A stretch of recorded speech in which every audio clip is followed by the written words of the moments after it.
Veja no ICL Notícias, segunda edição. Um grupo de pessoas cada vez maior está sendo trazido e despejado aqui no Paraíso.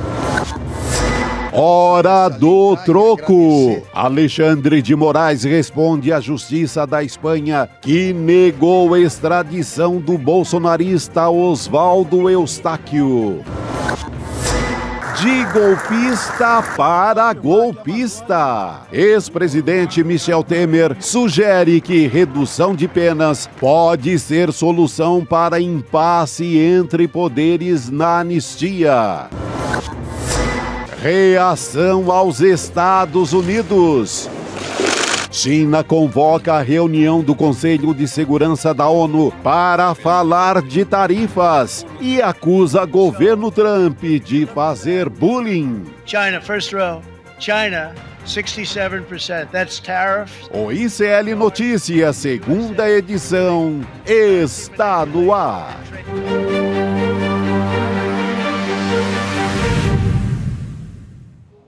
Olá, boa tarde. Seja muito bem-vindo, seja muito bem-vinda. Estamos ao vivo no ICL Notícias, segunda edição, nos canais do Instituto Conhecimento Liberta, Eduardo Moreira, no YouTube, também no canal da Voz Trabalhadora. E boa tarde para você que nos assiste pela sua TV no Rio Grande do Sul, a Pop TV.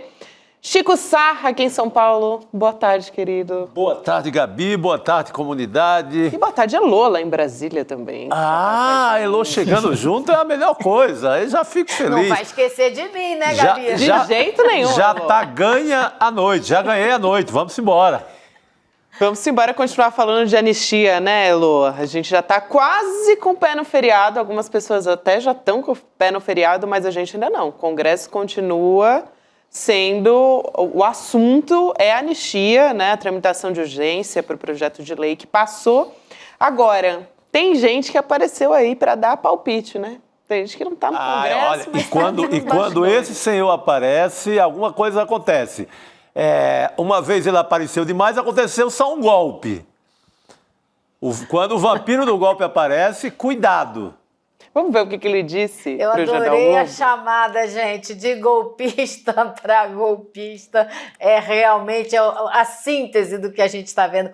O pior não é isso, o pior é que quando Temer aparece, não é de graça, tem alguma coisa sendo costurada. Então, a gente vê que está em andamento um projeto, um processo de negociação, de fato, para reduzir as penas de quem já foi condenado. A gente vai destrinchar isso um pouquinho melhor. Isso aí, Elô, ele fala com todas as letras nessa entrevista que o Michel Temer deu para o jornal Globo. Elô vai no ponto, né? Fica claro que é uma estratégia política sendo costurada. Ele diz o seguinte, o Michel Temer: o Congresso tem o direito de editar uma lei referente à anistia, não se pode negar isso. Mas talvez, para não criar nenhum mal-estar com o Supremo Tribunal Federal, o melhor seria que o próprio STF fizesse uma nova dosagem das penas. Atenção, então. Punição houve, tinha de haver, mas também a pena deve ser de menor tamanho. É uma solução conciliatória. O que estou propondo é uma mediação, um meio termo. Então ele aparece ali, né, fazendo um tom conciliador. Vamos reduzir, gente, essas penas no Supremo Tribunal Federal. Aí a gente também não precisa falar de anistia com tanto afinco, né, Chico? Exatamente. Você vê que ele é manhoso ali nas palavras, né? Ele sabe que, de alguma forma, ele tem influência sobre o Alexandre de Moraes. Não é que o Alexandre de Moraes vá cumprir ali ao pé da letra e fazer tudo que o Temer queira, mas a gente tem que lembrar a questão política. Foi o Michel Temer que o nomeia, que o escolhe para o cargo no Supremo Tribunal Federal. Não é que o Xandão tem uma dívida que ele vá, não, agora eu vou baixar a pena de todo mundo porque o meu padrinho político está pedindo. Mas acaba influenciando o clima geral lá no Supremo. E é melhor dos males o menor. É melhor que o Supremo, que é quem deve fazer isso, possa alterar uma pena ou outra, baseado inclusive no contrapeso do próprio STF, que é a turma do Fux, que pede realmente menores penas. É melhor que venha, se é que vem, via a legalidade, o Supremo, que é quem manda nessa parada toda, do que numa coisa forçada e inconstitucional do Congresso.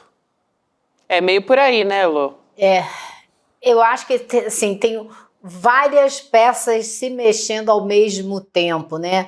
Quanto ao Alexandre de Moraes, eu acho que hoje em dia o Temer gosta mais de se apresentar como um cara que tem influência sobre o Alexandre de Moraes do que, de fato, tem alguma influência. Mas eu acho que mais do que o Alexandre de Moraes, o Temer tem influência sobre um determinado grupo de políticos dentro do Congresso. Então, quando ele fala isso, ele já está falando como interlocutor de uma determinada turma política, né? Não só como interlocutor, né? Está dando recado desse pessoal, como também alguém que participa e influencia esse pessoal. A gente pode ter opinião que tem a respeito dele, um golpista declarado, mas influência política com determinado grupo do Congresso, ele ainda, por incrível que pareça, tem. Então, o que a gente está vendo aí é uma costura que está se tentando fazer, e até na semana passada isso deu muita confusão, porque a ministra Gleisi Hoffmann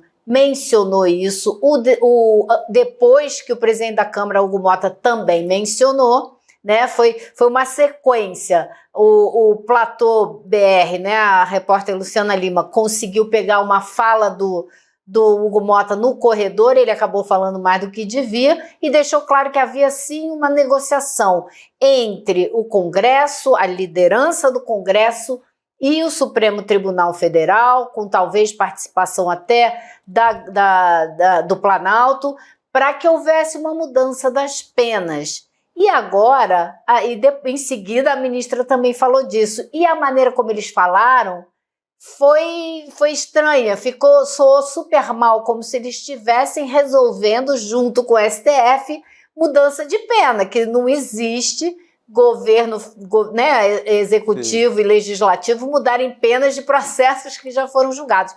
Porém, agora a gente está vendo outro fator, outra peça que veio para o jogo, com uma matéria que saiu agora à tarde no G1, dando conta de que, sim, existe uma negociação para, se não houver uma mudança de pena espontânea, né, por parte do STF, de haver uma mudança na lei da anistia, para a lei determinar novas penas menores do que o pessoal que já foi julgado teve. E essa lei, ela só teria efeito retroativo para quem já foi julgado e condenado, ou seja, não pegaria Bolsonaro, Braga Neto, a Ramagem, etc, etc, etc. Então, esse é um dos acordos que aparentemente está em negociação. Agora, eu fico sem saber se sai esse acordo, se esse acordo não sai, se antes disso o STF começa a mudar as penas, isso esvazia esse acordo e acaba essa necessidade, ou seja, o jogo está sendo jogado, a gente está no meio do campeonato, né? E a bola está em campo. Elô, você falou do Braga Neto, acho que vale a pena a gente dizer aqui, ontem o Sóstenes Cavalcante, a gente até trouxe essa notícia, ele visitou, né, o Braga Neto. E aí ele disse para o Poder 360, ele, Sóstenes Cavalcante, né, líder do PL na Câmara dos Deputados, ele disse que só líderes de esquerda vão resistir à urgência do projeto que está tramitando ali em regime de urgência, né? Então, ele visitou o Braga Neto na prisão, segundo o Estadão, e o bastidor é que o Braga Neto parabenizou o Sóstenes Cavalcante por ter protocolado a urgência da anistia. Então, claro, também porque pode ser um dos beneficiados, né? A depender de como é que vai ser o acordo, se vai esvaziar ou não, segundo o Elô estava explicando. Tem uma outra apuração, que, colocando aqui no balaio todo, né, das possibilidades, de que o Centrão está dizendo que o PL da anistia pode ter 300 votos na Câmara, segundo uma apuração do jornal Globo. Então tá tudo, parece que... essas apurações de voto, assim, ou é uma pesquisa que pega todo mundo, fica aquela coisa, um líder diz, olha, pelas minhas contas tanto, pelas minhas contas tanto, pela minha projeção tanto. Isso. Então você pode dar qualquer manchete que você queira dar, né? Não dá para a gente cravar a partir de um líder do Centrão ou um líder da esquerda, seja de onde for, um líder só não vai ter todo o sentimento do Congresso na palma da mão. Né, Até porque os partidos estão rachados, né? Como a gente já falou aqui. Tudo fragmentado, tudo rachado. Não dá para você fazer essa conta assim da hora para a noite. Mas o Supremo já começou essa discussão. Quando o Fux levanta a bola ali daquele verso que parece feito pelo Vando, que por baixo de uma toga também bate um coração. Quando ele levantou aquela bola ali, ele já estava pedindo a discussão. É uma discussão que começou naquela hora. Eu acho que isso tem que ficar no Supremo. Porque o que o Congresso aprovar será inconstitucional. Está lá na Constituição. A não ser que derrube não, a Chico, PEC. eu acho que não. Eles não podem... Anistia seria inconstitucional, Sim. Mas se eles mudarem a lei da anistia, é um outro processo. Isso cabe ao Legislativo determinar como são as leis, eles podem fazer isso. Isso eles poderiam fazer. Agora, o que você está falando? Não, eu entendi assim, porque o que é que diz que é crime, golpe de Estado, tentativa de golpe de Estado? É a Constituição. Eles teriam que mudar as penas de cada um daqueles 5 crimes que essa moçada toda pegou, né? Eles mudariam na lei da anistia. Eles mudariam na lei da anistia. Exatamente. Sim, entendi. Exatamente. Eles não mudam o que caracteriza uma tentativa de golpe. Eles mudam as penas para os diferentes crimes contidos dentro da lei da tentativa de golpe, entendeu? Sim. Então isso sim poderia mudar. Agora, você tem toda a razão quando você fala que o Fux já deu um sinal, mais do que isso, ele pediu vistas no processo da decisão da pena da Débora do Batom. Ele pegou e falou, não, eu quero pensar isso aqui melhor, acho que porque todo mundo está acreditando que o coração que bate ali debaixo da toga achou que a pena foi muito severa para o caso dessa mulher. Então, isso abre um espaço de discussão das penas adotadas até agora e das que serão adotadas daqui para frente. E, segundo o Temer, que a gente não sabe, não pode botar a mão no fogo, pelo que ele está dizendo para os jornais, que o Alexandre de Moraes seria sensível a essa possibilidade, que ele toparia uma discussão a respeito da intensidade dessas penas para essas pessoas que são consideradas, de certa forma, acho que não pode ser considerada totalmente, mas de certa forma, massa de manobra, né? Não foram as pessoas que planejaram e financiaram a tentativa de golpe, elas foram lá e fizeram a quebradeira no dia 8. Então, eu acho que é por aí que está se tentando construir. Vai resolver o problema da extrema-direita que quer livrar a cara do Bolsonaro, dos militares e dos planejadores do golpe? Não. Sim. Mas vai deixá-los todos com uma dificuldade de argumentação? Sim.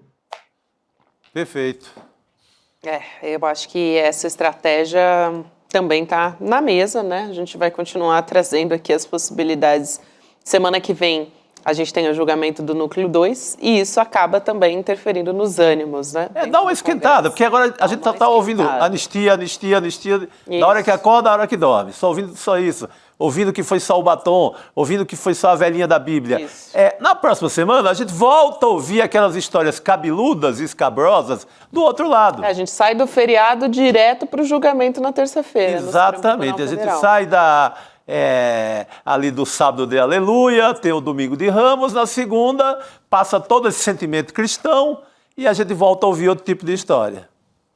Vamos mudar um pouco de assunto, ainda falando em golpistas, mas trazendo uma informação, uma atualização, né, uma decisão do Alexandre de Moraes, respondendo àquela decisão da Justiça da Espanha que a gente trouxe aqui ontem, que negou ontem esse pedido de extradição do Oswaldo Eustáquio, que é um bolsonarista.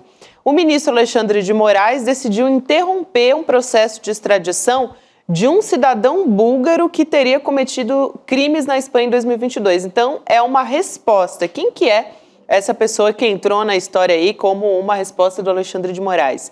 Ele se chama Vasil Vasilev, é acusado de ter feito tráfico de cocaína em Barcelona. Então, o ministro Alexandre de Moraes, nessa decisão, ele disse que a Espanha descumpriu o que ele chama de requisito da reciprocidade a gente tem ouvido muito essa palavra aqui, né, falando de direito internacional, mas descumpriu esse preceito no tratado de extradição que tem com o Brasil, a Espanha e o Brasil têm esse tratado, e a Espanha pediu para tirar Oswaldo Eustáquio da lista de procurados da Interpol. Não é isso, Chico? Isso, exatamente.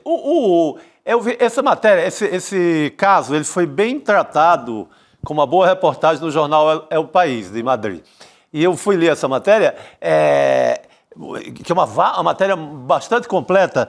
E o que eu notei é que o governo, as autoridades espanholas, elas caíram um pouco na conversa. Além de todo o argumento do Oswaldo, tem um documento incluído na defesa do Oswaldo Eustáquio, que foi muito considerado, é o que é mais citado no relatório lá das autoridades espanholas, que é um documento feito por deputados da extrema-direita brasileira, avalizando ali a história de vida do Eustáquio, dizendo que era correto e que aqui no Brasil ele estava sendo torturado, que ele já havia sido preso 3 vezes, que ele o governo Lula o persegue politicamente, e as autoridades espanholas levaram muito isso em conta, mais do que tudo. Chegam até a dizer no documento que o Eustáquio, ele extrapola o que poderia ser apenas liberdade de expressão em alguns vídeos.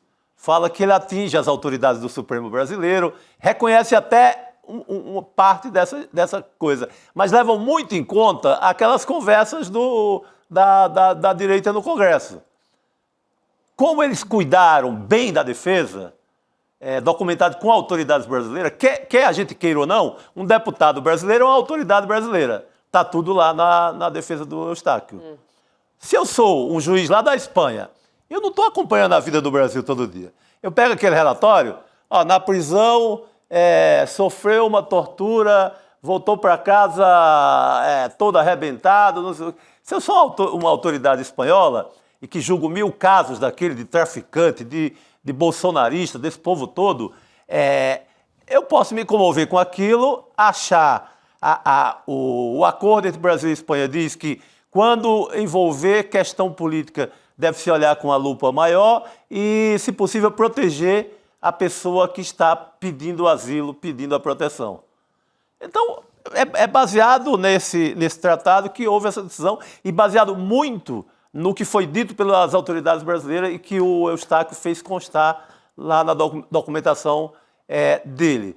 Teria faltado, eu não sei se cabe à justiça brasileira, no caso Alexandre de Moraes, se manifestar também durante, um pouco antes desse processo, ou se ele fez apenas um pedido formal, sem nenhum argumento maior.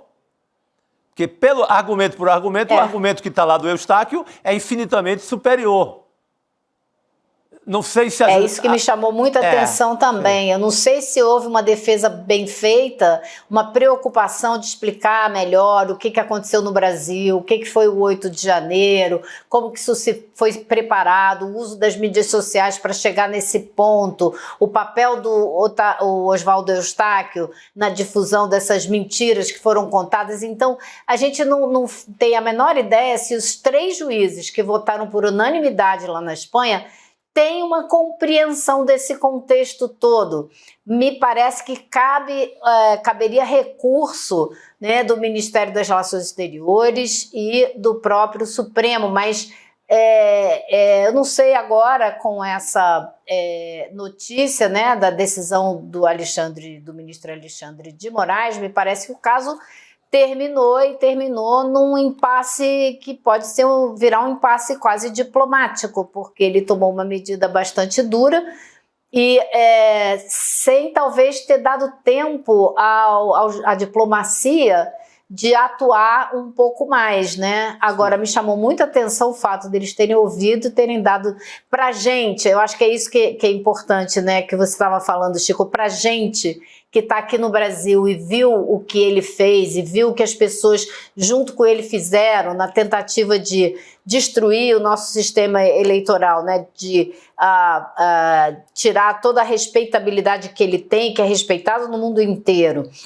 difundir mentiras, né, divulgar um monte de mentiras, usar a BIM para investigar inimigos políticos e difundir mais mentira. Ou seja, sem esse contexto, é muito difícil um juiz chegar a uma conclusão diferente da que ele chegou. E pelo que eu entendi dessa lei da extradição na Espanha, eles têm que provar na Espanha que o crime que a gente está dizendo que ele cometeu no Brasil é também considerado crime na Espanha. Sim. Caso contrário, ele não é deportado.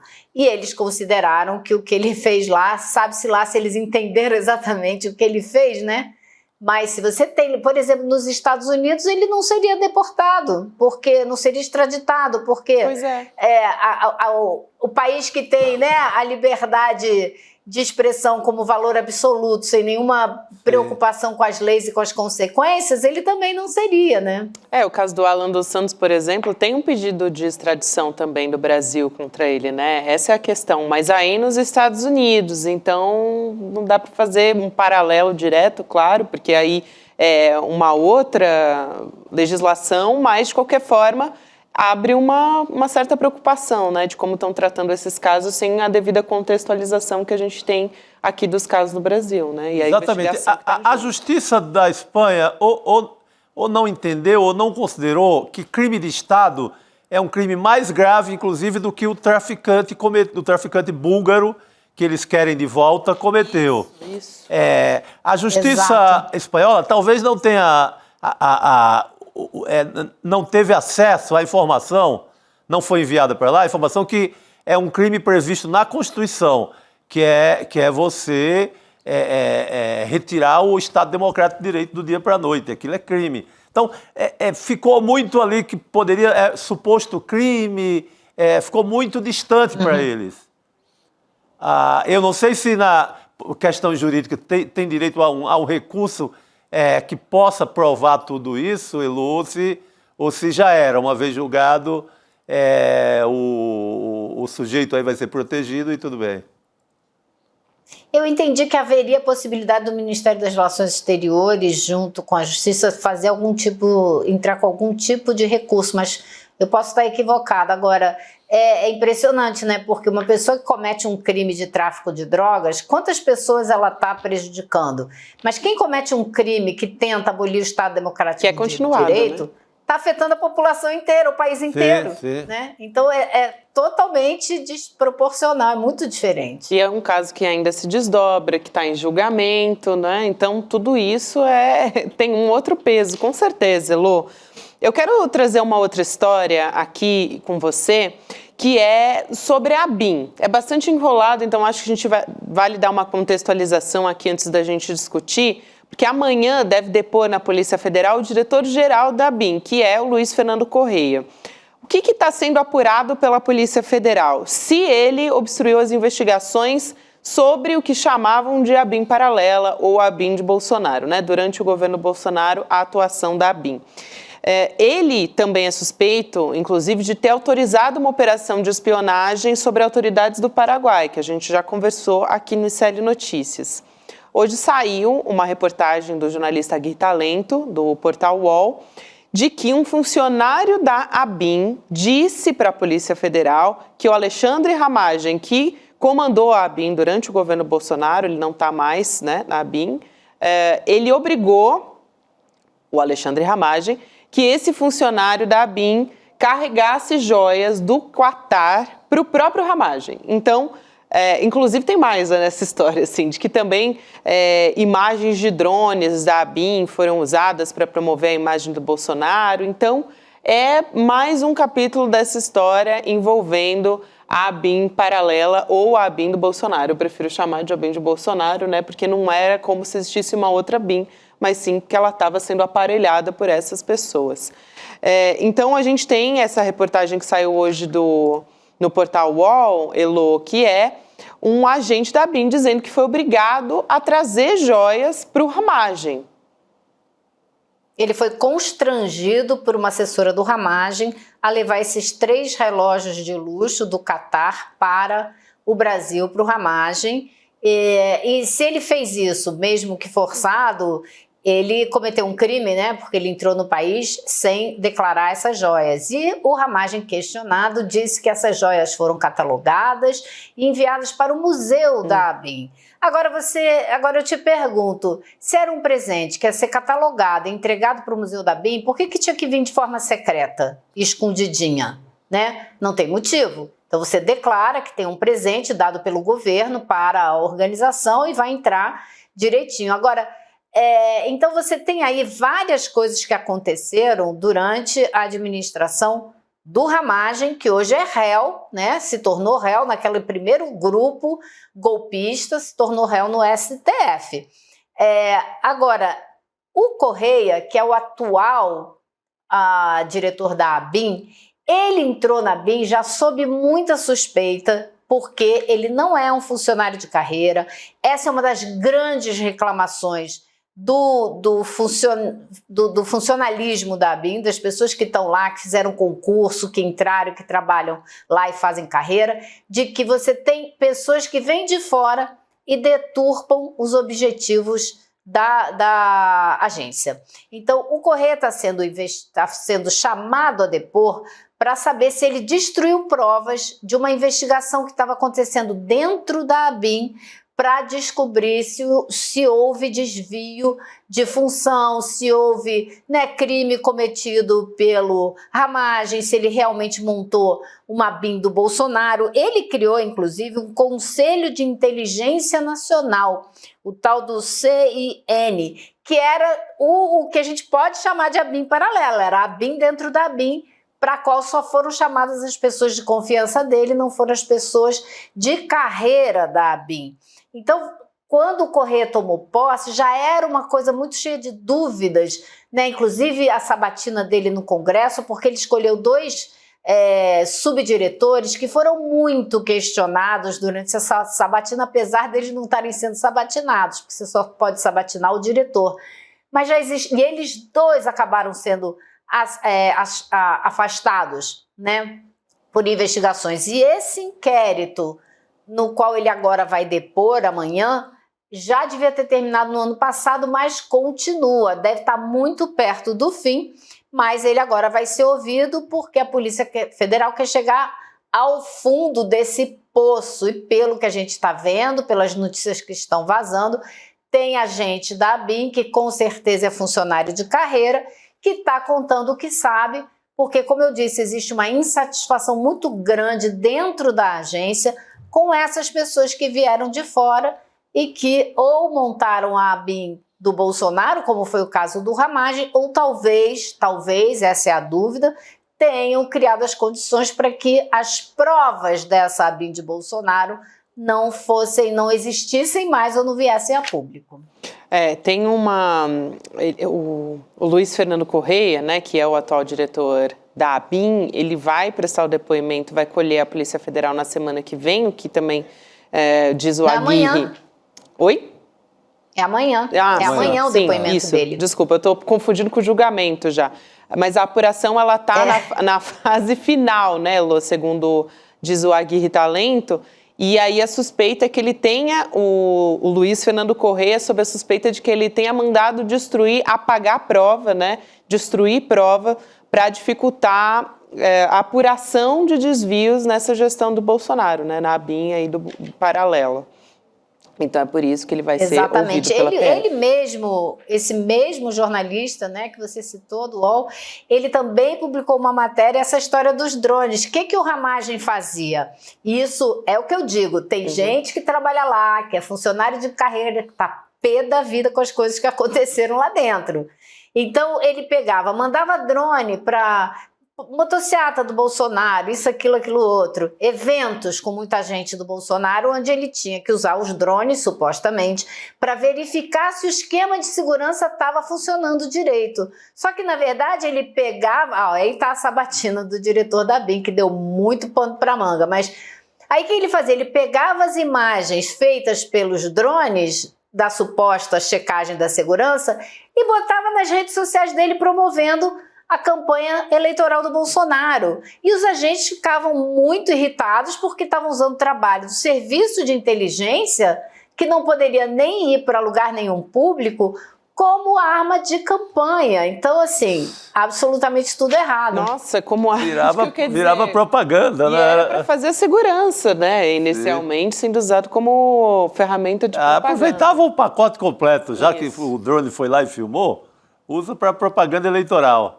Não é à toa que os funcionários estavam... Nem só que foi lá e filmou, ele manda filmar, que eu quero filmar para saber se está tudo certinho, e vai lá e pega a imagem e faz campanha eleitoral. Cara, é muita cara de pau, né? É inacreditável. Muito rolo. É inacreditável. Essa história aí, então, a gente deve ter novos desdobramentos já amanhã, como bem observou a Elô. A gente vai ter o depoimento e, enfim, logo, logo a gente deve ter acesso a isso de alguma maneira, né? Ou porque o depoimento vai ser... Sempre acaba saindo algum vazamento pela imprensa, né? Ou então porque também a Polícia Federal logo deve concluir suas investigações.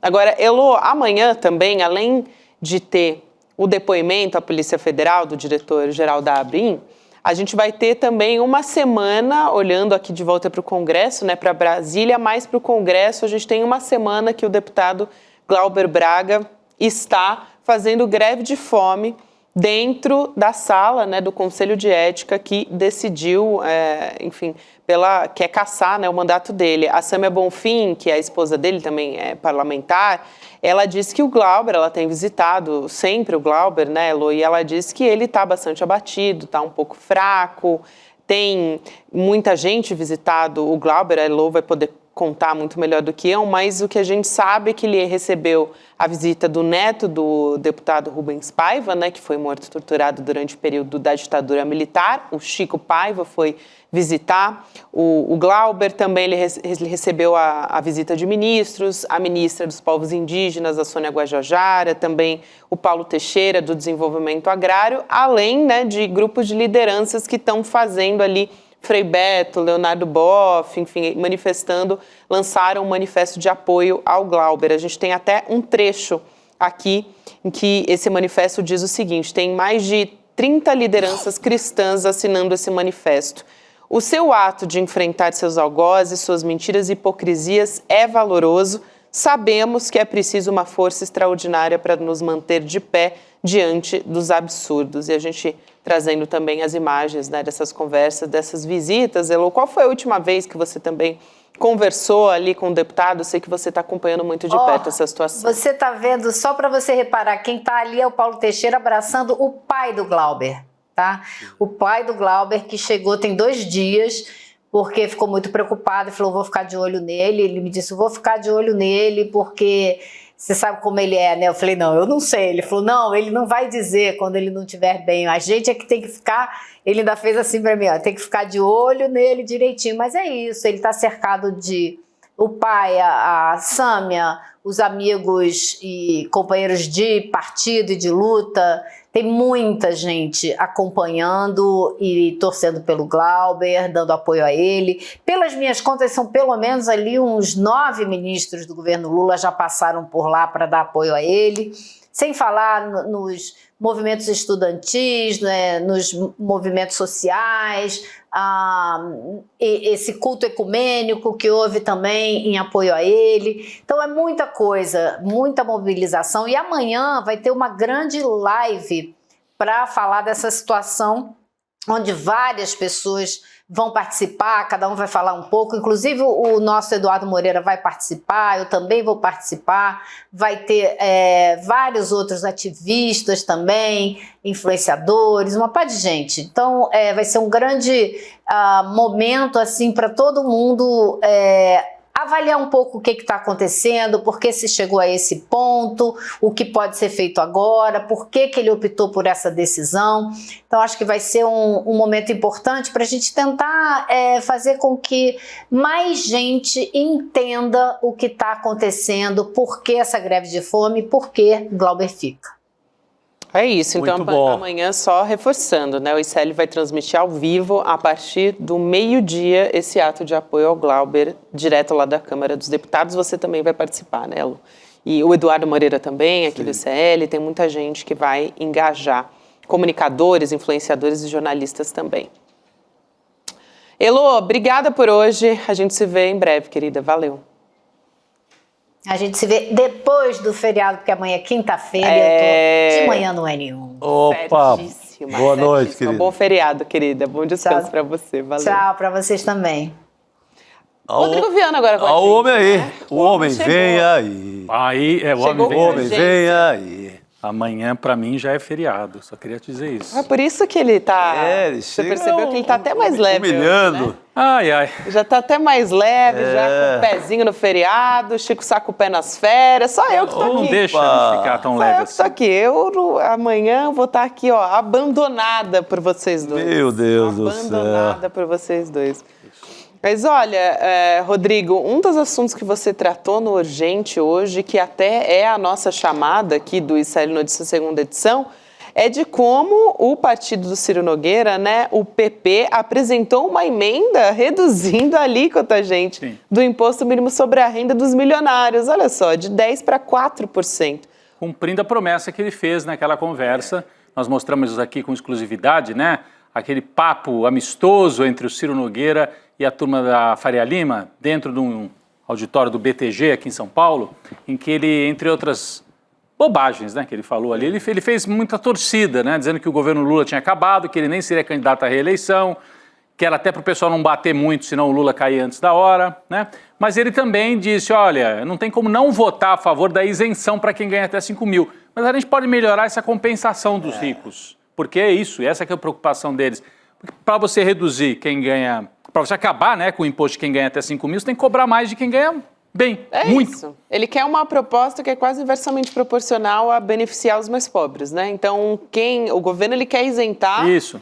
o imposto de renda para quem ganha até 5 mil reais por mês. Aí vai o Ciro Nogueira e fala, não, gente, mas e os milionários? E os milionários, E os coitados? milionários? Ninguém pensa nos milionários? Por que vocês só pensam em quem ganha até 5 mil reais? Olha, se o Ciro Nogueira se preocupasse com a população do Piauí, que o elege a cada mandato atrás de mandato, a população do Piauí estava muito bem. Se ele pensasse na população do Piauí como pensa nos banqueiros da Faria Lima, porque vê aí, ele é um homem de palavra com os banqueiros. Sim. Ele não tem palavra para o eleitor lá de Piripiri, no Piauí. Mas para o eleitor, para quem banca as campanhas deles aqui na Faria Lima, para essa gente ele tem palavra. Ele está tentando, ele está cumprindo, ele está honrando a palavra dele, dada no complô aqui, que o ICL deu um flagrante.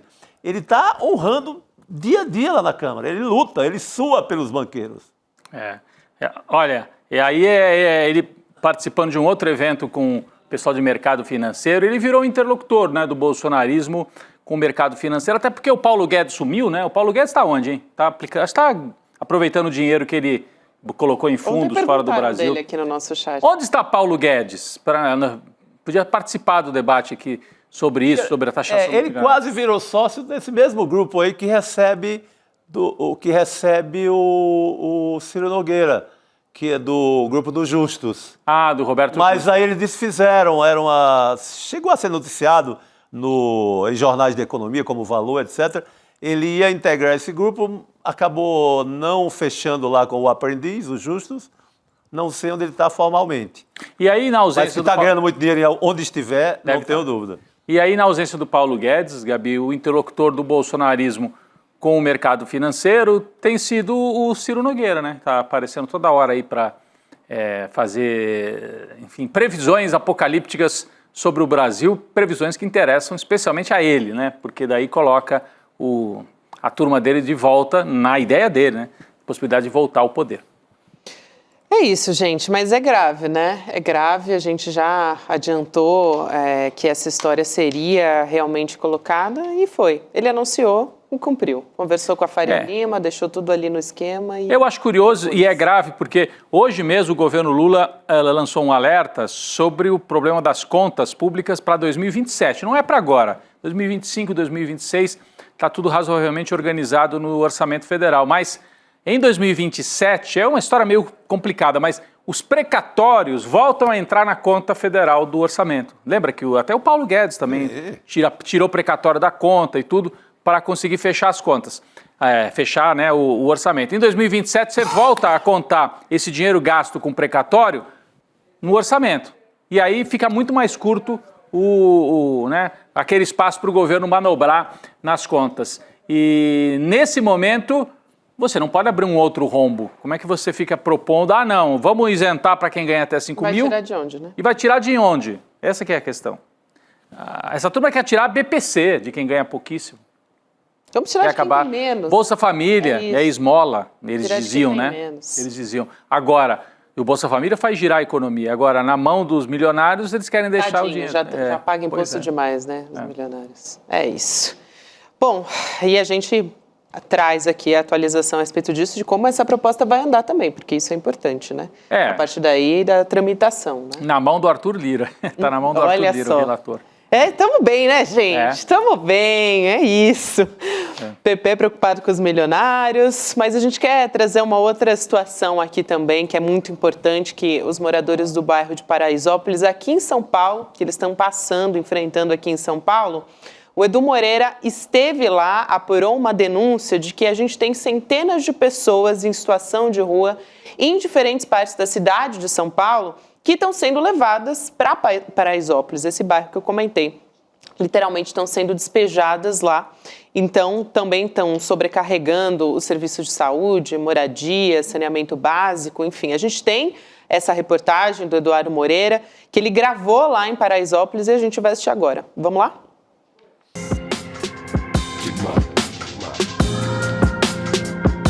Estou chegando aqui em Paraisópolis para poder averiguar uma denúncia que eu recebi, que quando eu recebi, eu não acreditei de tão sério que é a denúncia. Se esse negócio for de fato o que as pessoas estão falando, é uma das maiores denúncias que eu já recebi até hoje, um dos maiores absurdos.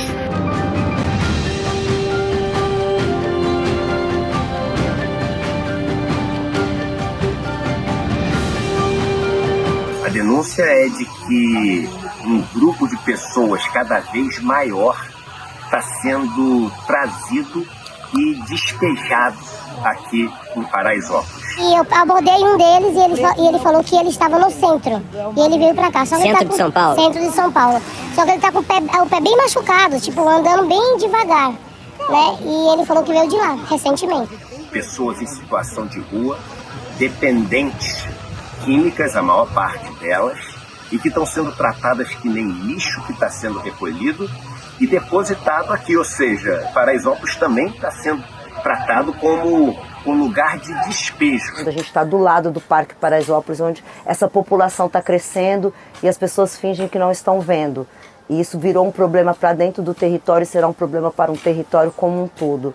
A população em situação de rua aqui em Paraisópolis aumentou absurdamente, sobrecarregou o já precário sistema de saúde aqui da área. Muita sobrecarga, muitos deles vêm doentes, bastante adoecidos, outros bastante surto por conta de tanto uso, né, de droga. O sistema de assistência social também aumentou a criminalidade. Essas pessoas também estão oferecendo perigo e risco para as crianças aqui da comunidade. O caos está sendo posto porque a comunidade está sendo tratada como se fosse um depósito do que não presta mais e essas pessoas sendo tratadas como lixo. Essas pessoas, elas não são invisíveis, elas não, principalmente para o território de Paraisópolis, que é um território de quase 200 mil habitantes. Que estão limpando os lugares nobres e jogando dentro da comunidade, como aqui fosse um descarte mesmo. Aqui eu tô numa região do território onde as pessoas vêm de vários lugares diferentes, mal se conhecem, elas se protegem uma das outras. A maioria delas são pessoas dependentes, viciadas e que também chegaram aqui vindo de vários lugares diferentes e despejadas aqui.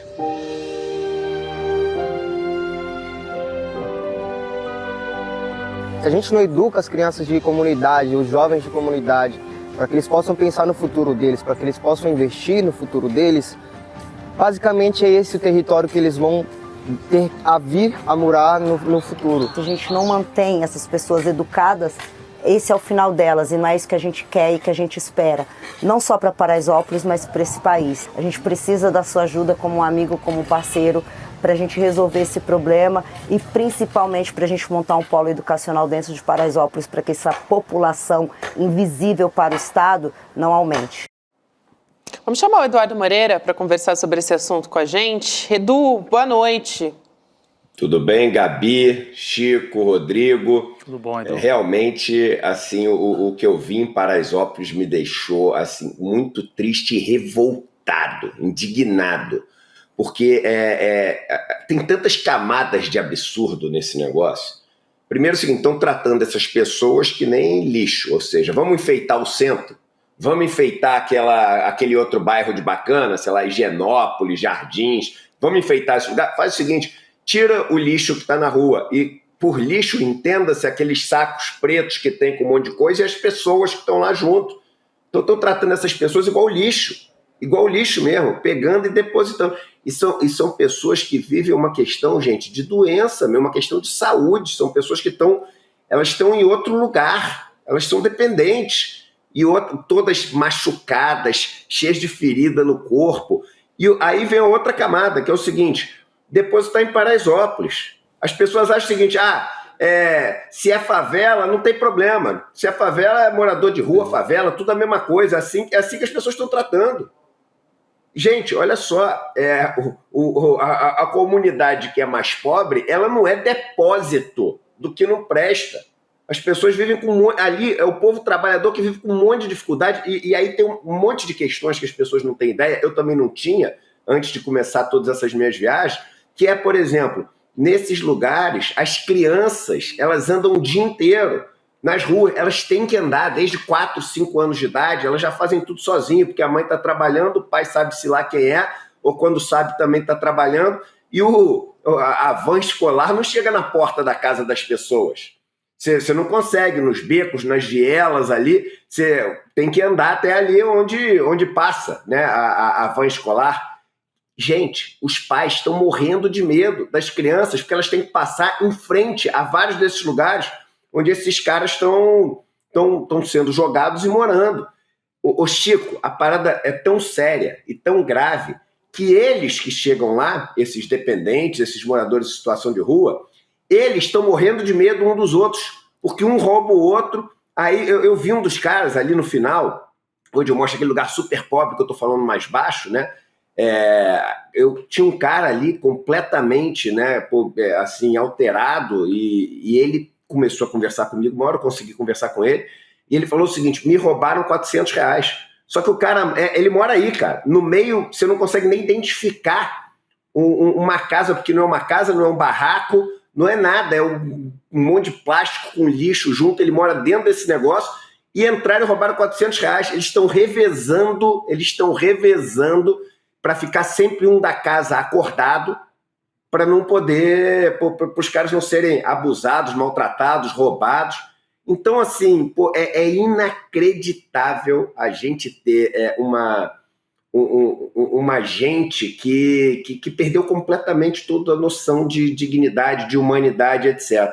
E aí hoje, junto com essa denúncia, né, que eu fui lá, visitei, vi as pessoas, conversei com as pessoas, eu também conheci um projeto que eles têm que é maravilhoso, chama Legado, que é no meio de Paraisópolis, um prédio que foi construído lá, e no último andar, eles conseguiram, nos 2 últimos andares, pegar esses 2 andares para a comunidade poder desenvolver cursos de comunicação, para eles poderem fazer jornalismo, poderem fazer a rádio local, poderem fazer oficinas, né, para formar pessoas utilizando todas as coisas de câmera, de filmagem, de edição de vídeo, etc.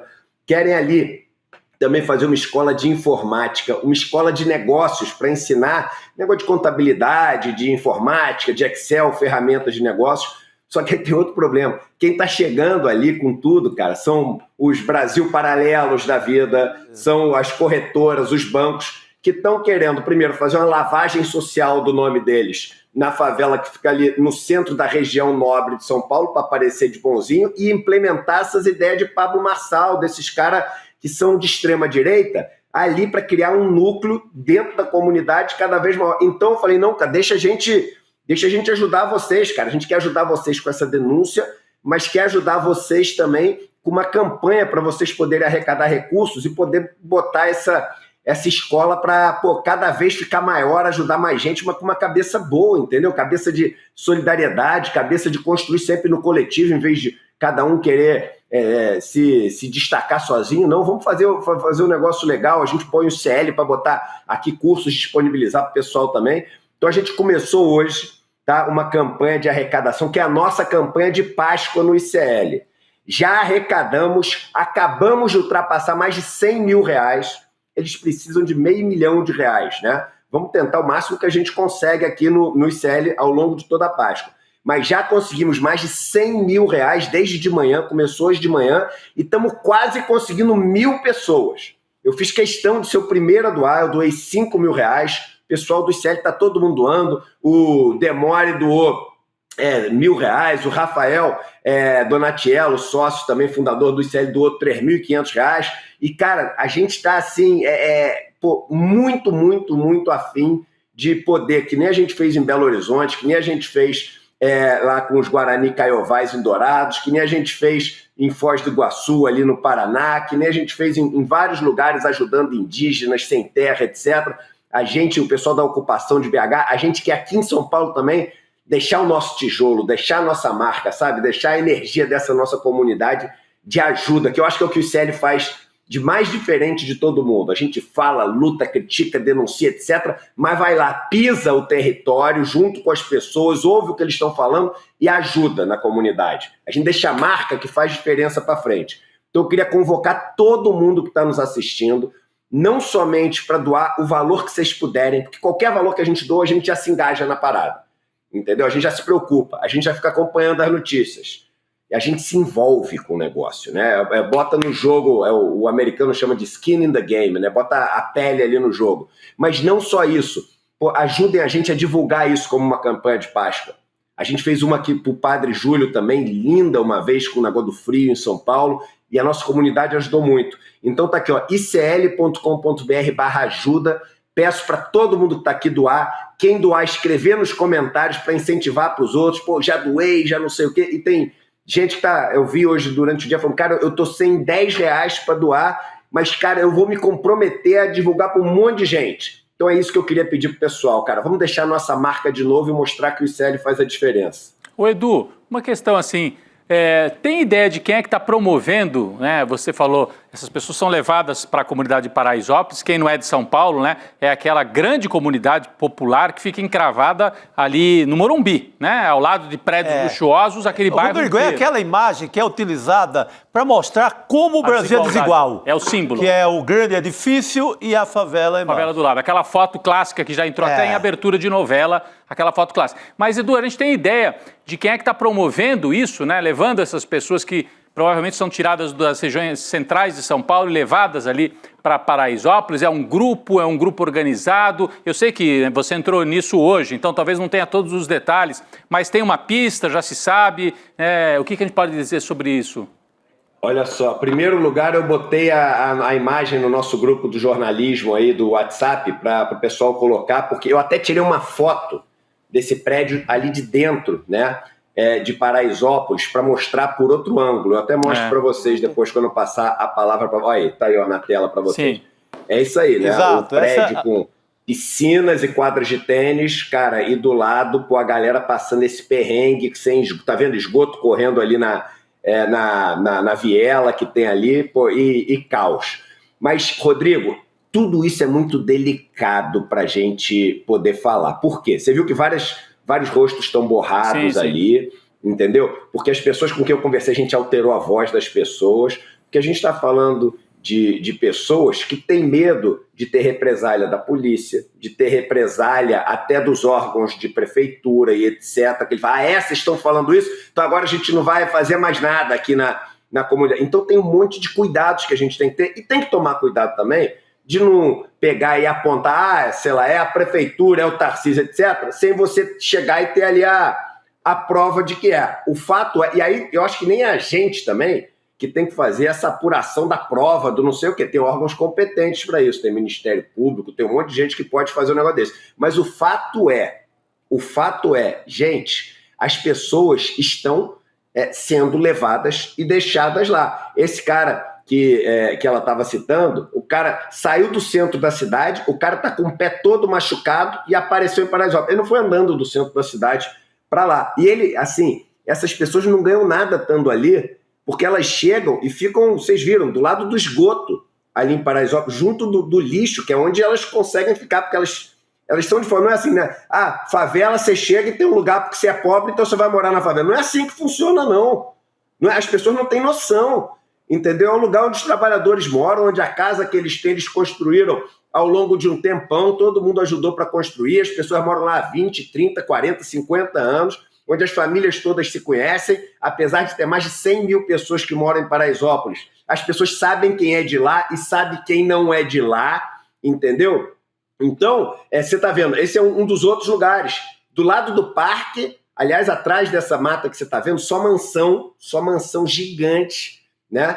E aí, o que acontece? As crianças têm que passar por aí para pegar a escola, do lado de onde vocês viram aí. Esse cara, por exemplo, eu que filmei. Ele é um cara que não é da comunidade, entendeu? Então, enfim, a gente tomou todos os cuidados para fazer a denúncia, conversar com as pessoas de lá, mostrar as imagens, mas não ir além de onde a gente, se for, coloca em risco pessoas ali do território, e também seria irresponsabilidade jornalística a gente ir além do que a gente apurou, né? Exato, não, a denúncia é muito importante. A gente não cabe a gente apontar, foi governo do estado, prefeitura, dizer nome de autoridade A, B ou C, mas que é uma falência da política de São Paulo, da maior cidade do país, de onde concentra o maior capital do país, isso é. Acho que a grande história dessa denúncia é mostrar uma falência completa da política de São Paulo. Seja governador, seja prefeito, seja vereador, seja qualquer órgão público da cidade de São Paulo. Falhou e falhou feio. Tá tudo errado nessa parada aí, né? E a gente tem que lembrar que é um projeto do governo do estado de São Paulo de transferir para o centro de São Paulo, muito perto de onde ficava a antiga Cracolândia. Eu digo antiga porque ela foi espalhada, né, por vários outros bairros, mas ali o plano do governador Tarcísio de Freitas é transformar aquela região ali central, perto da Avenida Rio Branco, Avenida Duque de Caxias, na nova sede do governo paulista. Então há um plano de, entre aspas, limpar a região para que possa receber. A gente é muito educado e diz que há um plano de limpar. O plano é limpar. A gente sabe que o plano é limpar. Então, isso. Está em operação já, me parece, né? Tá em operação. E o pior não é isso. Quando eles me contaram isso lá em Paraíso, gente, olha só, tem mais gente entrando. Vamos ver se a gente consegue bater pelo menos 1.000 pessoas. Então, o que você puder ajudar, só para a gente poder comemorar que já ultrapassamos 1.000 pessoas ajudando e que 100 mil a gente acabou de ultrapassar, né? Mas vamos todo mundo que puder ajudar aqui. O que impressiona é o seguinte, Chico, eles falaram, quando eu fui lá, eles falaram, sabe o que vai acontecer? Quando a gente fizer essa denúncia, vai começar a pipocar um monte de lugar dizendo o que está acontecendo lá nos lugares, nesses outros territórios também. Lugares pobres, onde essas pessoas estão sendo levadas para fazer essa limpeza pública dos lugares onde os bacanas não querem ver pobre na rua, entendeu? O que aconteceu de manhã quando a gente fez a denúncia? Não sei nem se no chat também está aparecendo já aí. De manhã apareceu um caminhão de gente falando, pô, isso está acontecendo aqui também, o pessoal está deixando gente aqui, chega a van e larga as pessoas aqui. Olha a foto que eu tirei do prédio lá de dentro. Isso aí, eu caminhando, tá vendo? É do lado, gente. Sim, do lado. E agora, realmente, cara, é uma política que é a política da direita e da extrema-direita, entendeu? É de tratar essas pessoas como um resto, a graxa, né? Eu acho que era até o Darcy Ribeiro que falava isso, que é o que sobra da máquina, sabe? Assim, é aquilo que é o despejo, que tem que ser jogado fora. É assim que essas pessoas estão sendo tratadas. E aí depois ainda vai tirar uma onda, poxa, limpamos o centro de São Paulo, acabamos com a Cracolândia, não sei o quê. Acabaram como? Eu estou falando, enfim, exemplo que serve para o centro de São Paulo, mas serve para qualquer lugar do país que a gente não sabe exatamente quem está falando. Mas é isso que essa turma está fazendo. Ó. Estamos limpando as cidades, capitais, tirando a população de rua, acudindo. Isso é acudir? Isso é acudir as pessoas, entendeu? A gente viu em Balneário Camboriú uma coisa parecida também acontecendo, né? No Rio de Janeiro tem uma matéria que fizeram, né? Acho que foi até o G1 que fez. Em Cabo Frio estavam fazendo isso também. Então isso é uma coisa que está, cara, se normalizando. Como é que a gente pode normalizar tratar a pessoa igual lixo e tratar o território da favela como se fosse um depósito de lixo? Como é que a gente vai normalizar isso? A gente acha que uma mãe, eu falei isso de manhã, uma mãe na favela gosta menos da filha, do filho, do que no asfalto? A gente acha que a pessoa sofre menos? A pessoa tem menos medo de ser assaltada e ter uma arma apontada na cabeça? Porque é outro tipo de gente? É cidadão de segunda classe, como diziam lá nos Estados Unidos, né?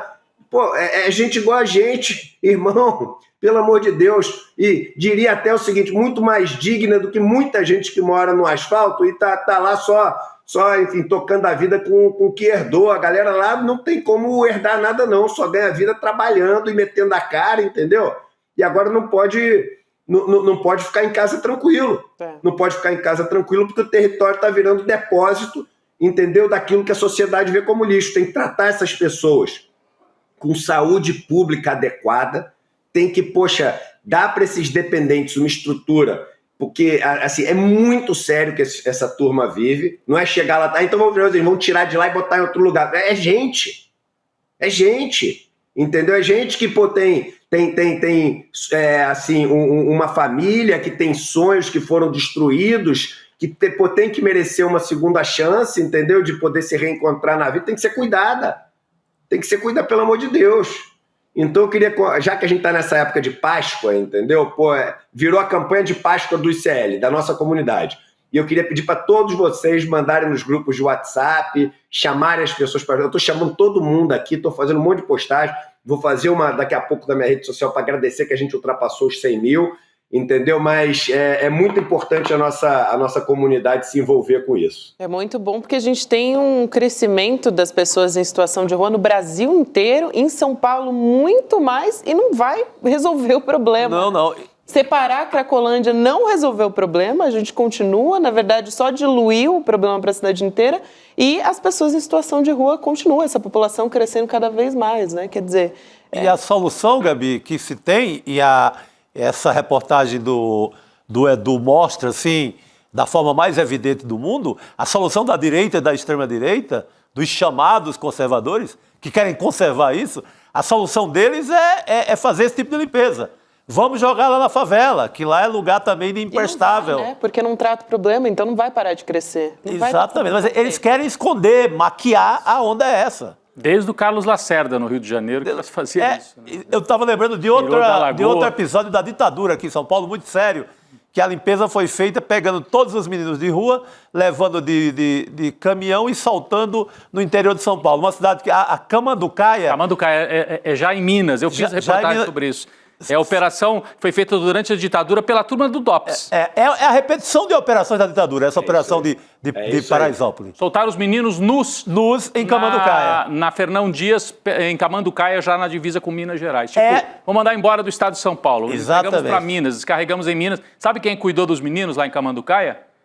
A dona do principal prostíbulo da cidade. Acolheu todos eles, deu comida, deu roupa para eles e cuidou dos meninos que estavam lá, que foram abandonados pela Polícia de São Paulo, Polícia Civil de São Paulo.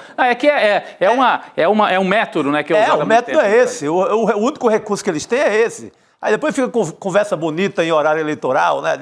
Estamos soluções para São Paulo, soluções São Paulo cresce, São Paulo avança. Tudo cascata, né? Essa gente quer fazer isso que o Eduardo mostrou. É isso. Então, quase batendo 1000, hein? 984, acabei de dar um update aqui. 984 pessoas, então já queria agradecer, porque só aqui a gente falando rapidamente, quase 40 pessoas já entraram aqui para doar, e eu sei que esses 40 vão virar centenas e centenas e centenas, e até o final da Páscoa, até domingo, a gente vai fazer uma campanha maravilhosa aqui, eu tenho certeza absoluta. Eu ia falar isso, que a gente maravilha. Tem aqui no nosso chat o link também, então icl.com.br/ajuda, e para quem está nos acompanhando pelo chat, tem o link clicável ali, então é mais fácil, né, clicar direto aqui no nosso chat para poder contribuir, e a gente, né, tá com 102.448 de arrecadação. Que maravilha. Então, muita gente que acredita na educação, né, na transformação por meio da educação. É isso, Edu. Obrigada. Valeu, gente. Obrigado. Valeu, querido. Obrigado. Obrigada. Muito bem, então, gente.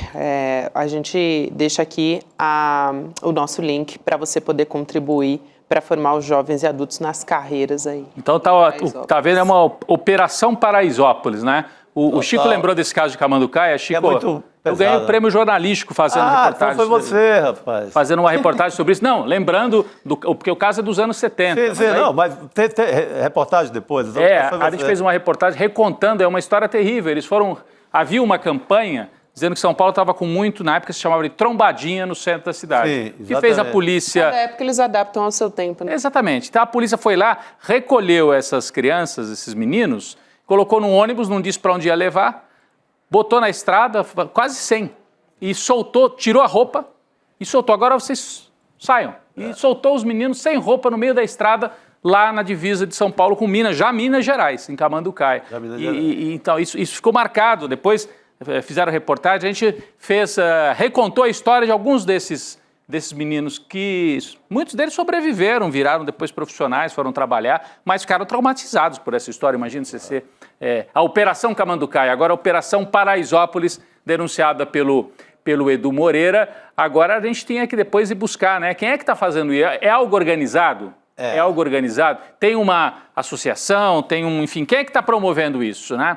Porque tem uma favela, uma comunidade no centro de São Paulo, próximo da onde o Tarcísio quer colocar a nova sede do governo, chamada Favela do Moinho, era uma antiga fábrica. Que está havendo agora uma limpeza. É uma antiga fábrica que faliu, foi ocupada pela comunidade e é ali. E é pertinho da onde o Tarcísio quer levar a sede do governo. Então essa comunidade está sendo esvaziada no centro de São Paulo, né? Eles estão fazendo protestos. Estão fazendo protestos quase todo dia. Sim. Então, tem um deslocamento de população aí, de população simples. E essa Favela do Moinho tem muito usuário de droga ali também. E aí o governo de São Paulo diz, a gente quer construir um parque no local. E faz o que com essas pessoas? Faz o que com as pessoas, né? Isso eu estava falando aqui rapidamente, foi feito pelo Carlos Lacerda no Rio de Janeiro, removeu população da Lagoa e levou para a Cidade de Deus, deu origem ao bairro Cidade de Deus. Começa aí, né? Está contado no filme até, Cidade de Deus. Começa aí. Foi uma operação do governo do Lacerda, que era um governo de direita, né? E tinha essa política, não, vamos limpar a Lagoa Rodrigo de Freitas. E mandou a população para a Cidade de Deus, olha o nome, né? E tornou a Lagoa o maior parque imobiliário para exploração naquela época. Começa por aí já. Começa por aí. Transformou num parque também. E é muito boa você lembrar dessa história dos moradores ali da comunidade que se chama Favela do Moinho, né? Porque é isso, as pessoas estão sendo... Falam em dispersão, né? É o termo que se usa quando a PM vai e joga bomba de efeito moral. Quer dizer, imagina você está lá na sua casa, né? Porque é sua casa, gente. As pessoas moram ali. E aí a polícia chega, né? Dispersa, joga bomba. E a Favela do Moinho, sem se falar que tem um incêndio lá quase todo dia. Então há uma tentativa de afastar aquele povo faz muito tempo. É isso. Bom, gente... Vamos dar uma olhada para o cenário internacional também? Importante, hein? A gente toda semana, quase todos os dias praticamente, falando sobre essa política agressiva da guerra comercial do Donald Trump. Hoje a China convocou uma reunião informal do Conselho de Segurança da ONU, mas para falar das tarifas, gente. Então, não está funcionando muito pelo caminho da OMC, né? Porque a China já entrou formalmente com uma ação na OMC. Não está funcionando muito, agora vai até a ONU acusando o Trump de fazer bullying. Então, a China enviou uma carta para os Estados-membros das Nações Unidas, 193, né, Estados-membros, chamando para essa reunião na próxima quarta-feira, portanto, semana que vem, dia 23. E aí, o que diz essa carta, né? O que a China diz? Todos os países, particularmente os países em desenvolvimento, são vítimas de unilateralismo e práticas de bullying. Ao usar tarifas como arma de extrema pressão, os Estados Unidos violaram gravemente as regras do comércio internacional e provocaram choques e turbulências severos na economia mundial e no sistema de comércio multilateral, lançando uma sombra sobre os esforços globais pela paz e desenvolvimento. Então, aquilo que a gente vem conversando aqui, acho que a Cris Serra já está com a gente, né, na ponta da linha para conversar com a gente sobre mais um capítulo dessa guerra comercial e do bullying, né, segundo a China, que está fazendo o Donald Trump. Cris, boa noite. Boa noite, Gabi, Chico, Rodrigo, nossa comunidade por aqui. Olha, Gabi, não existe vácuo de liderança, né? E os Estados Unidos, com essas medidas agressivas do Trump, eles estão, digamos assim, construindo, né, a sua própria desimportância no mundo, né? Digamos assim. Por isso que eu falo que não existe vácuo de liderança. A China, que é um país de cultura milenar, né? Que, enfim, é uma das civilizações mais antigas do mundo, certamente já percebeu isso muito antes de nós, e não existe vácuo de poder, né, como eu disse, e ela já está projetando a sua liderança, pelo menos é assim que eu estou vendo os movimentos que a China tem feito, né? Você observa uma mudança na linguagem diplomática da China. A China mede sempre as palavras, né, porque eles não querem briga com ninguém em geral, né? Esse é o comportamento da China nas últimas décadas. E você vê que agora, diante desse tarifaço do Trump, muito agressivo, em especial com a China, eles mudam a linguagem, falando de bullying, falando que os Estados Unidos estão chantageando outros países. Essa é uma mudança significativa. A de linguagem, a de atuação, a de projeção de poder, né? Quando ela busca uma atuação na OMC, você falou que não está dando certo, vai para a ONU, convoca uma reunião do Conselho de Segurança, ainda que seja informal, mas está levando um assunto comercial para dentro da ONU, que não é o fórum para isso, porque existem outras instâncias, né? Mas por quê? Porque essa guerra comercial pode ter outros desdobramentos. Você vê que a declaração que você leu há pouco fala em paz, né? Que isso ameaça a paz no mundo. Então, é uma projeção importante que a China está fazendo. Não só a China, é importante que se diga, né? É claro que tudo que a China faz chama a atenção do mundo pelo tamanho da sua economia e tudo mais. Mas a União Europeia, a presidente da Comissão Europeia, Ursula von der Leyen, deu uma entrevista importante também, falando algo nesse sentido, né, a ameaça à paz e à prosperidade no mundo, e que o tarifaço do Trump faz com que o mundo ocidental, tal como nós o conhecemos hoje, ele não existe mais, né? Ela disse isso, né? O mundo ocidental, como nós o conhecíamos, ela diz, não existe mais.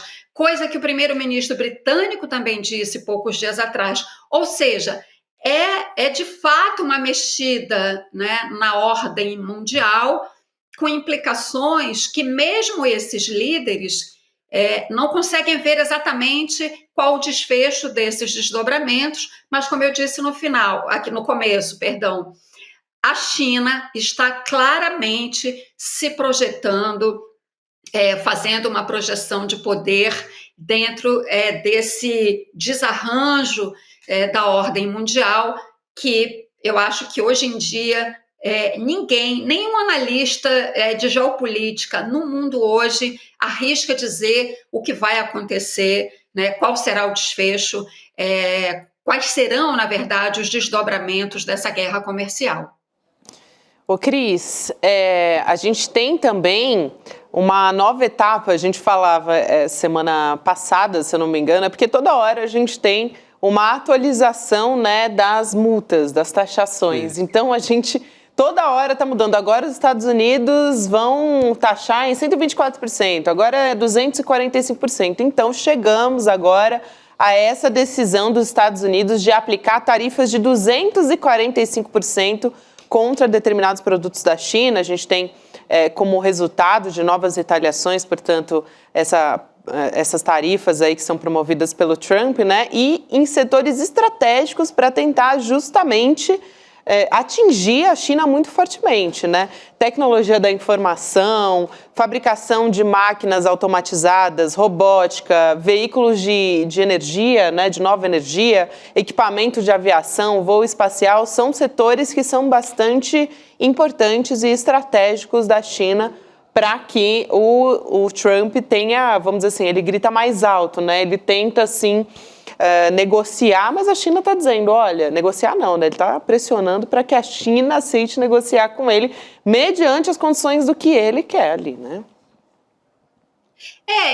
Assim, Gabi, a gente está vivendo um impasse, né, entre os maiores produtores mundiais de mercadorias, né, que são os chineses, né? A China é a fábrica do mundo, né, a maior produtora de mercadorias. Os Estados Unidos são os maiores consumidores. Em algum momento, eles vão ter que se entender qual será o custo disso, qual será o cenário em que esse entendimento vai acontecer ou não vai acontecer, né, é motivo de preocupação para todos nós, pelo peso dessas duas economias. Estados Unidos ainda são a primeira economia, China a segunda. Agora, por que isso é preocupante, né? Como a gente falou há pouco, os desdobramentos que essa guerra comercial pode ter em outras dimensões, em outras esferas da geopolítica internacional. E aí eu destaco uma frase que eu quero até ler para vocês, né, porque me chamou a atenção que quem falou isso foi o porta-voz do Ministério das Relações Exteriores da China, que, como eu disse, usa sempre uma linguagem diplomática, né, aquela linguagem assim que a gente jornalista costuma dizer, não tem lead, né? Pois agora tem. Porque eles estão falando claramente. E esse porta-voz, ele disse o seguinte, sobre todo esse cenário aí de guerra comercial, essa elevação que você mencionou dos 245%, né? Ele fala, a China não quer uma briga, mas também não tem medo de uma. Assim, é uma fala muito clara. E tem uma outra coisa aí que a gente também tem que colocar nessa discussão, assim, que na verdade, assim, esse movimento de bullying dos Estados Unidos sobre a China, né, me parece, de fato, né, me parece muito claro, né, cada vez mais, que é uma tentativa de tentar frear a China nas ações que ela tem tomado, que levam, né, que tem como objetivo final a desdolarização da economia mundial. Se não de toda a economia mundial, é difícil, de fato, você desdolarizar a economia mundial, enfim, porque todos os circuitos comerciais, né, foram construídos com base no dólar, né, enfim, de algumas décadas para cá, e 13% do comércio mundial são feitos com os Estados Unidos, dependem dos Estados Unidos. Então, você não desdolariza de uma hora para outra, mas sim, a China tem procurado construir outros circuitos comerciais sem depender do dólar, né? É por isso, me parece, né, que os Estados Unidos estão agindo, eu diria, com essa truculência em relação à China. Não só em relação à China, em relação a vários países. Inclusive, sobrou para nós aqui, tem tarifas absurdas para um país muito pobre na África, que é o Lesoto, mas me parece que sim, o alvo central é a China e tem esse pano de fundo, né, de um novo reordenamento da economia global, né, que pode sim levar a um novo reordenamento geopolítico global. Não, sem dúvida. E acho que, só para complementar aqui, o professor Leonardo Trevisan, professor de Relações Internacionais, já fez essa observação aqui de que é uma tentativa de ter um cerco, sim, no entorno da China, porque há muitos países, acho que quase 200, né, países que quase, assim, são 190 países, desses 150 tem uma troca comercial, né, maior com a China. Então é muito interessante para o Donald Trump, né, para os Estados Unidos fazer ali um cerco em volta para impedir que a China aumente sua presença mundial. Então Gabi, por aí. E a Cris citou esta frase do representante chinês que me lembra aquela frase bem brasileira, eu dou um boi para não entrar numa briga, mas dou uma boiada para não sair dela depois que começar, né? É mais ou menos isso que os chineses falaram. E esse mesmo representante chinês fez referências entre ontem e hoje à Embraer, né? Porque a China ameaçou aí bloquear a compra de aviões da Boeing como retaliação também, porque os Estados Unidos subindo todas as tarifas, os chineses dizendo, Então não vamos mais comprar avião da Embraer. Imagine, a aviação regional da China é maior do que boa parte, assim, é uma das maiores do planeta. Então, deixar de comprar avião da Boeing é um prejuízo gigante. E aí o chinês, o representante do governo chinês, sinaliza, olha, nós temos um grande interesse de estreitar relações nesta área com o Brasil, que tem um polo aeroespacial, ele disse, né, mas aéreo, né, a Embraer. Ele estava falando da Embraer, do polo que tem em São José dos Campos, aqui no Vale do Paraíba. Então, é um sinal de que você bloqueia, mas a China tem como desfazer esses bloqueios, contando, por exemplo, no caso da aviação com Embraer, se não tem da Boeing, vem da Embraer. Então, tem um jogo aí para ser jogado, mas com muito tensionamento, né, Gabi, como a gente está vendo nesse episódio. Mas a primeira vez na vida eu vi, por exemplo, os chineses se dirigindo à América Latina, aos governos da América Latina, ao povo da América Latina. Eu nunca tinha visto no mundo. Quando eles dizem anteontem que a América Latina não é quintal dos Estados Unidos, assim como disse o governo norte-americano. Eu nunca tinha visto. É verdade. Então é isso que a Cris está dizendo, né? Tem uma mudança até na maneira de conversar, na maneira de falar no chinês. Você observou bem, Chico. Exatamente. Agora, uma rápida observação, Rodrigo, é isso que você está falando, esse exemplo que você deu, né, de ameaça de não comprar mais da Boeing e de procurar, por exemplo, a Embraer, é um número que eu não sabia. Eu fui ler nessa entrevista da Ursula von der Leyen. Ela fala que esse número que eu citei há pouco, de 13% das trocas comerciais dependem dos Estados Unidos, mas aí ela diz 87% das trocas comerciais do mundo são feitas entre outros países. Ou seja, você tem outros caminhos também, entende? Para não depender dos Estados Unidos. Por isso que eu falei no começo, quer dizer, é uma aposta do Trump que pode levar a uma desimportância dos Estados Unidos, ou uma redução bastante significativa da importância que ele tem hoje e do peso que ele tem na economia mundial. Então, assim, 87% das trocas feitas entre outros países. E aí ela diz, para isso a gente precisa de previsibilidade, de segurança, né? Que é tudo que o Trump não está fazendo. Ele está apostando na imprevisibilidade e tudo mais, né? Então é isso, você precisa ter regras estáveis para consolidar o comércio mundial, né? Ele está jogando contra. Os outros países estão tentando achar esse caminho. Tem uma outra história que eu quero trazer aqui, gente, que é sobre a deputada federal Erika Hilton, do PSOL de São Paulo. Ela foi, olha só a história, ela foi identificada pelo gênero masculino quando ela recebeu o visto de entrada para participar de uma conferência nos Estados Unidos. Então ela foi para as redes sociais, lembrando que em 2023, antes do Donald Trump reassumir, né, a presidência da República do país, ela já tinha conseguido um visto anteriormente, então, identificada pelo gênero feminino.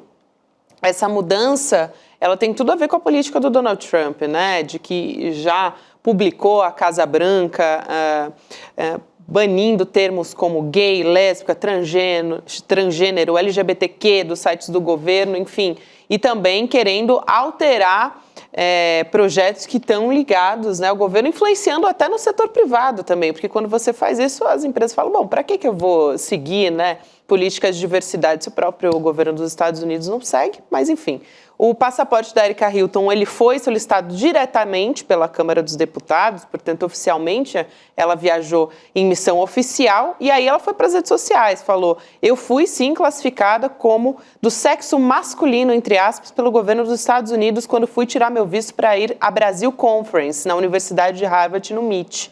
Não me surpreende também o nível do ódio e a fixação dessa gente com pessoas trans. Afinal, os documentos que apresentei são retificados e sou registrada como mulher, inclusive na certidão de nascimento. Pois é, Gabi, para além da agressão grave à pessoa, né, enfim, da Erika Hilton, e a gente, né, se solidariza com ela. Claro. Aliás, lembrar que nem a extrema-direita brasileira no Congresso faz isso com ela. Então, assim, além da questão pessoal e particular de uma agressão grave contra ela, eles acham que deixando, assim, você disse agora há pouco, o Trump está proibindo usar palavras como gay, lésbica, trans. Ele não aprendeu, assim, isso lá no final do século XIX, começo do século XX, tem um cara chamado Freud que diz, você deixar de falar as coisas, aliás, é pior, porque as coisas não vão deixar de existir, meu querido. As pessoas não vão ser proibidas de existir, vão seguir existindo, goste ou não goste. Você não gostar, não precisa conviver com elas, vira as costas, mas respeita. Né? Então, além de tudo, assim, é uma batalha que, do ponto de vista do Trump, que mostra a decadência realmente dos Estados Unidos. Né? É uma batalha que eles vão perder. Eles vão perder. Coroa a decadência do Império Americano. É a decadência completa. Ô Cris, na Hungria, até na semana passada, a gente teve uma situação, né, em que o Congresso aprovou a existência de só 2 gêneros, né? E qualquer evento público sobre as pessoas LGBTQIAP+, né, da comunidade LGBTQIAP+, acho que os Estados Unidos estão caminhando para isso, né? Eles almejam realmente algo nesse sentido, porque o que o Trump disse até no discurso de posse dele no Capitólio foi isso, né? Gabi, a extrema-direita mundial escolheu 2 alvos, 2 bodes expiatórios para os problemas do mundo, né? Assim, o mundo tem todos os problemas que tem por causa de 2 categorias de seres humanos, segundo a extrema-direita: os imigrantes e as pessoas trans. Então, a Hungria está assim. O bolsonarismo aqui no Brasil, se tivesse continuado, nós estaríamos nesse ponto, eu não tenho a menor dúvida, né? Um dos mais estridentes deputados do bolsonarismo fez aquela palhaçada de colocar peruca e tudo mais lá na Câmara. E os Estados Unidos estão nesse caminho. Agora, o que fizeram com a Erika Hilton agora, as autoridades norte-americanas, esse papel vergonhoso da Embaixada dos Estados Unidos, perdão, aqui no Brasil, foi uma violação aos direitos humanos, né? Uma violação de direitos civis da deputada Erika Hilton. Né? E ela fez muito bem em cancelar a viagem dela, ela fez muito bem, cancelou, denunciou e disse que vai acionar o governo americano ou o Trump. Agora eu estou na dúvida se a figura dele como presidente, enfim, mas a atitude e o que fizeram com ela vai acionar todas as instâncias internacionais onde ela puder fazer essa denúncia, ela vai fazer. É assim que se resiste contra o extremismo. E só uma nota aqui, uma observação, ela iria para essa conferência lá em Harvard, a Brasil Conference, que acontece todo ano.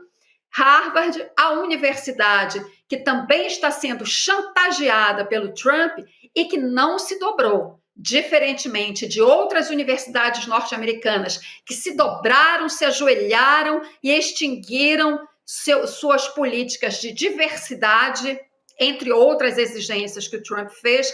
Harvard não fez isso e, por isso, inclusive, vai perder dinheiro que deveria receber do governo americano. E assim quem fez também está perdendo dinheiro. Continua perdendo dinheiro. Parabéns, Colômbia continua perdendo parabéns dinheiro. E nossa solidariedade à Erika Hilton. É isso. Cris. É isso aí. Bom demais ter você aqui com a gente hoje, querida. Obrigada. Até a próxima. Obrigado. Boa noite, querida. Tchau, tchau. Aliás, gente, quero lembrar, a gente chegando aqui, né? Vamos respirar, porque é difícil depois de falar sobre essa política do Donald Brasil. Trump. Mas a gente tem também aqui no ICL ontem milhares de pessoas que assistiram o Investidor Mestre 2.0. A gente estava falando ali dessa reação, né, agressiva a tarifas contra a China do Donald Trump. E aqui a gente entende como investir, mesmo nesse cenário, como proteger o seu dinheiro, mesmo nesse cenário, mesmo você que não entende nada sobre o assunto. Eu, inclusive, dá para ainda assistir o replay da aula de ontem que a gente teve aqui no ICL, compartilhar esse conhecimento com mais gente, que é muito importante em tempos como esse. Então, o replay está disponível por tempo limitado, vai em icln2.com.br para poder assistir. E agora a gente tem provocação histórica, né, gente? Com o Lindener Pareto. Professor Lindener chegando. A gente acompanha agora com a atriz, diretora e dramaturga Patrícia Vilela, a entrevista do Provocação Histórica. Rodrigo, é isso. Vamos nessa? Muito Arte bom. no cenário político, a resistência do teatro. Não consegui ler até o final porque tiraram da tela. Mas assim, a resistência do teatro da cultura. Libertário. Do teatro libertário. Libertário. Obrigada. O Lindener sempre libertário, com a convidada libertária. É Isso aí. Vamos Muito nessa, bom. então. A gente acompanha a partir de agora. Boa noite para todo mundo. A gente se vê em breve para o Chico Sá, que está saindo de férias. E Rodrigo, a gente se vê na Pequenas semana que vem. férias, até maio, Comunidade CL. É isso. Tchau, Bora. gente. Bom feriado. Fala, turma! É o seguinte, quer mais uma chance para assistir a nossa aula que fez o maior sucesso de educação financeira? Teve gente que perdeu por diversos motivos, né? Até por ter esquecido simplesmente e está querendo assistir. Então a gente vai liberar um link aqui para você poder assistir a aula e aproveitar tudo que ela trouxe de bom para as pessoas que estavam lá. Realmente, é 1 hora para mudar completamente a sua visão sobre o mundo das finanças e dos investimentos. E no final da aula também uma chance de você se juntar a mais de 70 mil pessoas que fazem parte da nossa comunidade, que todos os dias acompanham os mercados e tem toda essa nossa ajuda, esse nosso suporte para reequilibrar a sua vida financeira, tá bom? Boa aula para você!